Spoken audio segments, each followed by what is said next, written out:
आज आपण साबुदाणा शेव बनवत आहे।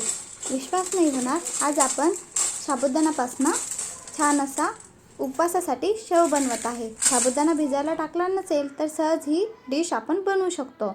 इथे मी काजू घेतलेले, बेदाणे, बदाम, पिस्ता, मिरे, शेंगदाणे आणि पाऊण कप साबुदाणा। इथे मी मोठा साबुदाणा घेतलेला, इथे बारीक साबुदाण्याचा पण वापर करू शकतो। कोणता पण साबुदाणा घेतला तरी चालेल।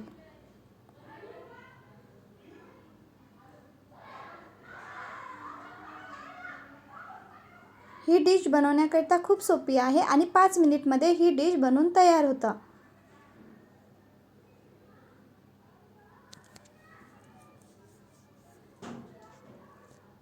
साबुदाणा भिजायला टाकला नसेल तर ही डिश बनवू शकतो आणि मुलांना तसेच मोठ्यांना ही डिश खूप आवडणार।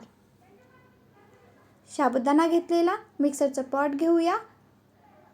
आता मिक्सरच्या पॉटमध्ये आपण साबुदाणा घेऊया।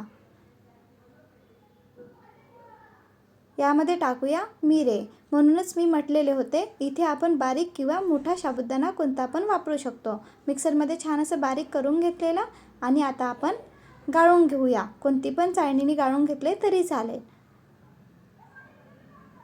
छान असं गाळून घेतलेला आहे, जेणेकरून अख्खा जो साबुदाणा आहे तो आपल्या डिश बनवताना राहायला नाही पाहिजे, म्हणून इथे गाळलेला आहे आणि जाडसर असेल तो बाजूला निघून जाणार। छान असं मी चाळणीने गाळून घेतलेला आहे। रवाळ असा साबुदाणा किंवा पीठ पण बनलेला आहे।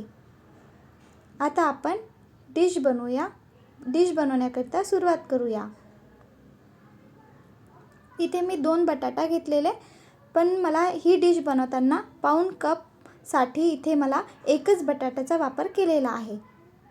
बटाट्याला बारीक याच्यामध्ये कापून घेतलेला या पद्धतीने आणि मीडियम आकाराचा बटाटा घेतलेला, फार मोठा पण नाही आणि खूप छोटा पण नाही।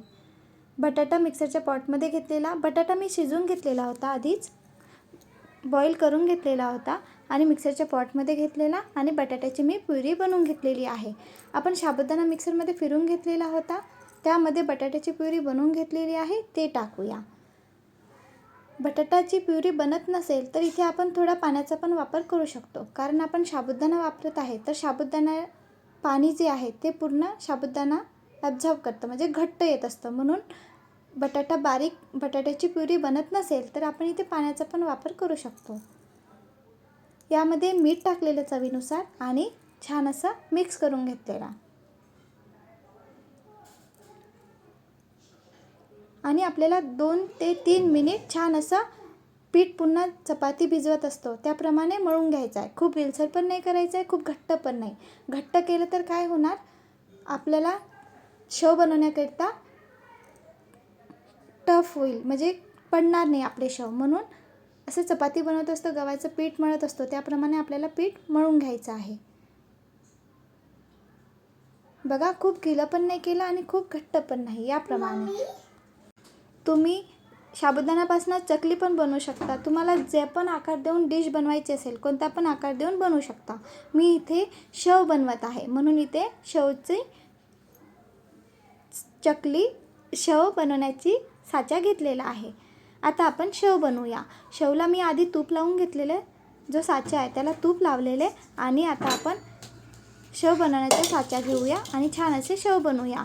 याला आतमधनं पण मी छान असे शेव तूप लावून घेतलेलं, जेणेकरून आपले जो साबुदाण्याचा बॅटर आहे तो पूर्ण याचे शेव बनायला पाहिजे आणि त्याला काहीच चिकटायला नाही पाहिजे, म्हणून आतमधून पण तूप लावलेलं।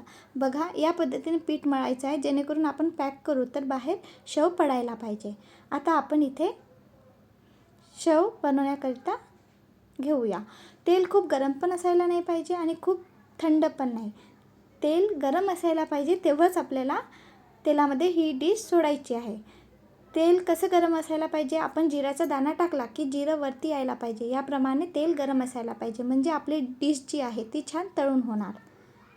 छान असा शेव बनवून तयार होतं। खूप छान लागतं हा शेव, लहान मुलं तसेच मोठे पण खाऊ शकता आणि ही डिश आपण पॅक करून पण ठेवू शकतो। या पद्धतीने मी पूर्ण शेव तळून घेतलेला आहे। दोन्ही बाजूने आपल्याला तळून घ्यायचं आहे। पलटून पण तळायचं आहे आणि ज्या बाजूनी टाकलेला आहे त्या बाजूनी पण, दोन्ही बाजूनी छान असा शेव मी तळून घेतलेला आहे. क्रिस्पी कुरकुरीत छान असा साबुदाण्यापासून शेव तयार होतो. साबुदाणा भिजवला नसेल तर तुम्ही आत्ता पण ही डिश बनवू शकता. फक्त बटाटा आपल्याला कुकरमध्ये शिजवून घ्यायचा आहे.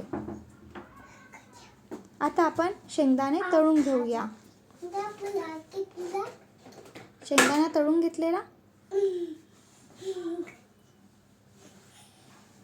सोपी आहे, पटकन बनतं. नक्की बनवून बघा आणि कमेंट करून सांगा की कशी बनलेली आहे. बेदाणे पण तळून घेत आहे. चटपटी डिश आहे. यामध्ये आपण तिखटचा पण वापर करू शकतो. मी बाळ खाणार म्हणून यामध्ये तिखटचा वापर नाही केलेला. वरूनच तिखट टाकायचं आहे जेव्हा डिश बनणार तेव्हा. काजू, बदाम, बेदाणे, पिस्ता तळून घेतलेला आहे.